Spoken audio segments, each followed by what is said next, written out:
बार टुकरा तहां कना तो पूरा नवा आले को नुकसान किया और नवा गी आले तो खेती रे निर्भर ले तहां कना लेकिन खेती पूरा चौपट कदा को बहुत दिक्कत रे मेना लिया और निया गी आले तो सरकार ठे मांग मेना तले कि नवा नितुम ते मुआवजा एमा हले मा। अच्छा तो नोड़े आपे जुकुरे को बड़ी कता पिया से आरो को हां नोड़े दो नवा ठे दो आले जुकुरे गी बार टुकरे जुन राथान नवा गी को नोड़े को ने को बड़ी का और बाकी दो बाको बड़ी का। अच्छा तो आम दो ची को कामी बड़ाई तहना इन दो बस नवा खेती रे निर्भर मिनिया खेती बारी कते गी गिदर गिदर असली को तहना। तो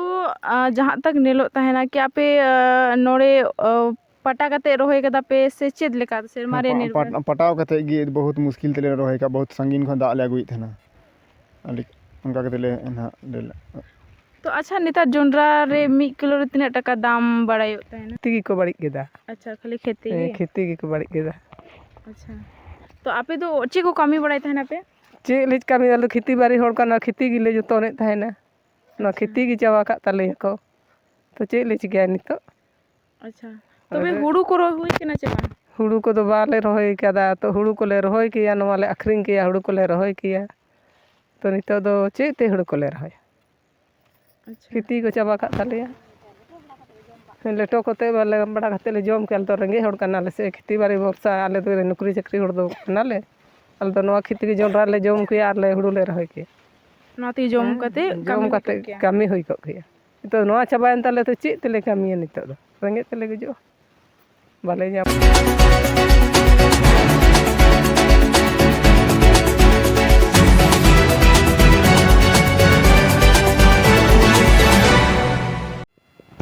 जोहार के सानाम को आपे जोतो को आबुआ चैनल खेरवल न्यूज रे आपे सानाम को सगुन दारा में पिंग तीन इंग मिनिया झारखंड राज्य ना रामगढ़ जिला रेया गोला प्रखंड रे मित कानबजरा आतु रे जहां दो नोड़े होला आयु 23 तारीख आयु नोड़े हाथी को हे सेटेरेना सावते नोड़े अड्डी गान नुकु होड़ा अड्डी को नुकसान के तकोआ मेनखान नुकु को ठेन को बड़ाया कि तीना को नुकसान केदा से चेद लेका तो गुंके मारंग तो आबेनो कटी उपरुम लेवेन अलियन तुम दो भुवनेश्वर हेमरम अतु दो कर्माजरा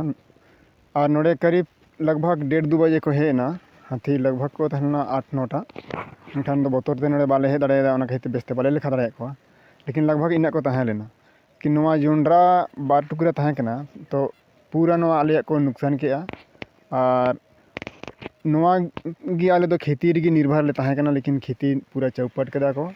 बहुत दिक्कत रे मेना लिया और निया गी आले तो सरकार ठे मांग मेना तले कि नवा नितुम ते मुआवजा एमा हले मा। अच्छा तो नोड़े आपे जुकुरे को बड़ी कता पिया से आरो को हां नोड़े दो नवा ठे दो आले जुकुरे गी बार टुकरे जुन राथान नवा गी को नोड़े को ने को बड़ी का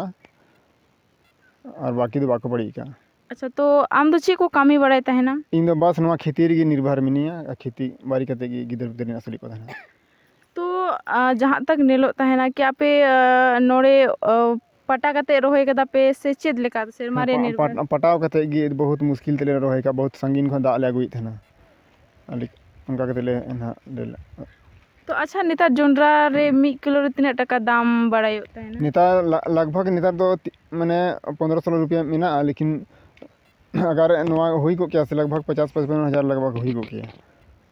अच्छा हाँ लेकिन ये तो पूरा चौपट कदा कौन तो बहुत दिक्कत रे मेना लिया। अच्छा हाथी दो नवा तो फर्स्ट टाइम को एकना से आरहों को हे बड़ा कन गया फर्स्ट टाइम तो बांग नवा करीब माने गर्मी सीजन रे को मिझे को हे लेना तो उनडे दो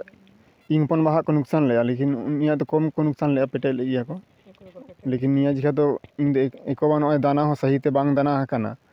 और नुकसान केदा को पूरा गी।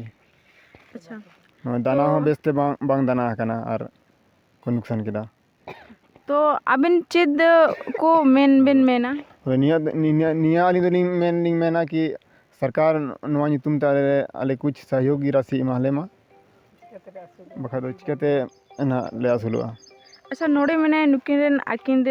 गोगो नुकिन कटी कथा बोन गपल मारा तो आमा नुतुम दलील मनी। अच्छा नोआ आपे जहाँ नोआ उनका बड़ी हुई कना मेनखान ओना चे मेना बेन ᱪᱮᱫ ᱞᱤᱧ ᱢᱮᱱᱟ ᱱᱤᱛᱚᱜ ᱫᱚ ᱪᱟᱵᱟ ᱠᱟᱜ ᱛᱟᱞᱮᱭᱟ ᱠᱚ ᱛᱚ ᱱᱚᱣᱟ ᱫᱚ ᱪᱟᱹᱦᱤ ᱥᱮ ᱟᱞᱮ ᱫᱚ ᱨᱮᱸᱜᱮᱡ ᱛᱮᱞᱮ ᱜᱚᱡᱚᱜᱼᱟ ᱛᱚᱵᱮ ᱱᱤᱛᱚᱜ ᱫᱚ ᱵᱷᱳᱨ ᱥᱤᱛᱩᱝ ᱞᱮ ᱠᱷᱟᱴᱟᱣᱮᱱᱟ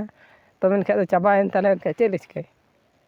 आपे तीना कष्टो ते नोड़े पे ᱱᱚᱰᱮ ᱮᱠᱫᱚम ᱦᱟᱱᱛᱮ ᱠᱷᱚᱡ ᱫᱟᱜ ᱜᱟᱰᱟ ᱠᱷᱚᱡ ᱫᱟᱜ ᱟᱹᱜᱩ ᱛᱮᱞᱮ ᱯᱟᱴᱟᱣᱮᱫ ᱛᱟᱦᱮᱱᱟ ᱵᱷᱳᱨ ᱥᱤᱛᱩᱝ ᱞᱮ ᱠᱷᱟᱴᱟᱣᱮᱱᱟ ᱟᱨ ᱛᱮᱦᱮᱧ ᱫᱚᱠᱚ ᱪᱟᱵᱟ ᱠᱟᱜ ᱛᱟᱞᱮᱭᱟ ᱧᱤᱫᱟᱹ ᱫᱚ ᱟᱨ ᱪᱮᱫ ᱞᱮ ᱪᱤᱠᱟᱹᱭᱟ ᱱᱤᱛᱚᱜ ᱟᱞᱮ ᱫᱚ ᱪᱟᱹᱦᱤ ᱥᱮ ᱟᱞᱮ ᱫᱚ ᱨᱮᱸᱜᱮᱡ ᱛᱮᱞᱮ ᱜᱚᱡᱚᱜᱼᱟ अच्छा तो आपे नोड़े जहाँ होड़ को नुकसान बढ़ा ले को से ओड़ा को बड़ी ले तको हर दो ओड़ा दो बाको बड़ी केदा खाली खेती की को बड़ी केदा अच्छा खाली खेती खेती की को बड़ी केदा अच्छा तो आपे तो चे को कमी बढ़ाई था ना पे चे लिच कमी आलो खेती बाड़ी होड़ का ना खेती की ले जो ने था ना ना खेती की चावा का तले को तो चे ले चिके नितो अच्छा तो बे हुड़ू को रोई हुई के ना चे हुड़ू को तो बाले रोई केदा तो हुड़ू को ले रोई किया नवा ले अखरिंग किया हुड़ू को ले रोई किया तो नितो दो चे ते हुड़ू को ले रोई अच्छा खेती को चाबा का तले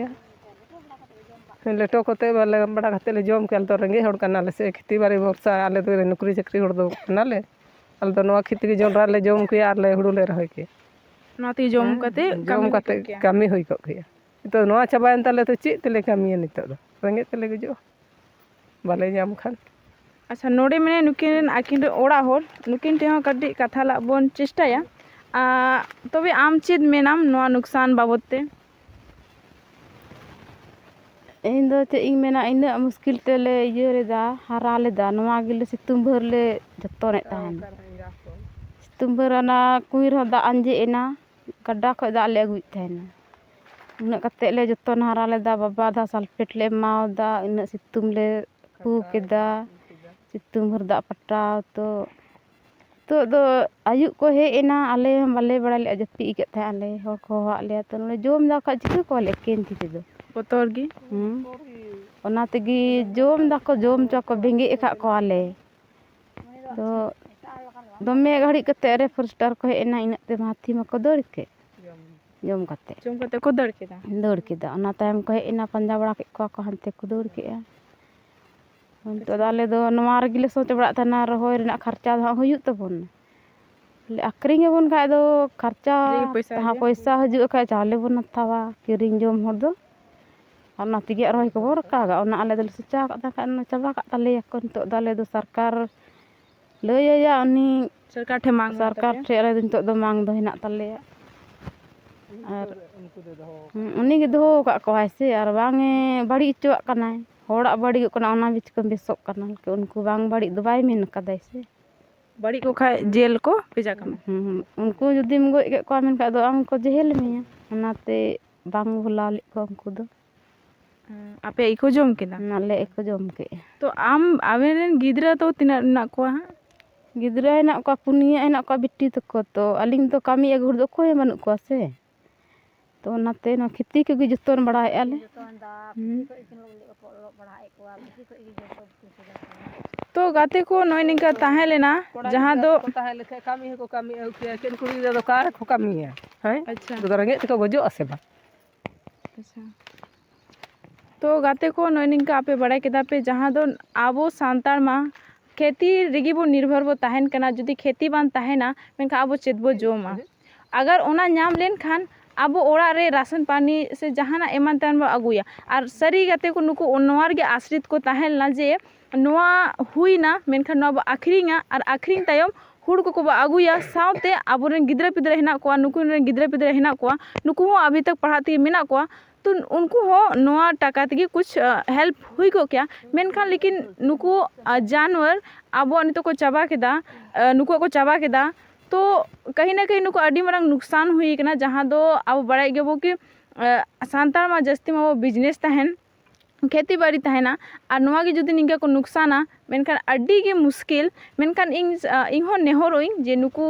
कुछ गोड़ो को नामा ताकि नुको जिते गे नुकसान हुई कना नोरा भरपाई हुई दाड़े मा एनखान वीडियो नोड़े गे मुचाइदा दोहराते सनाम को जोहार गी।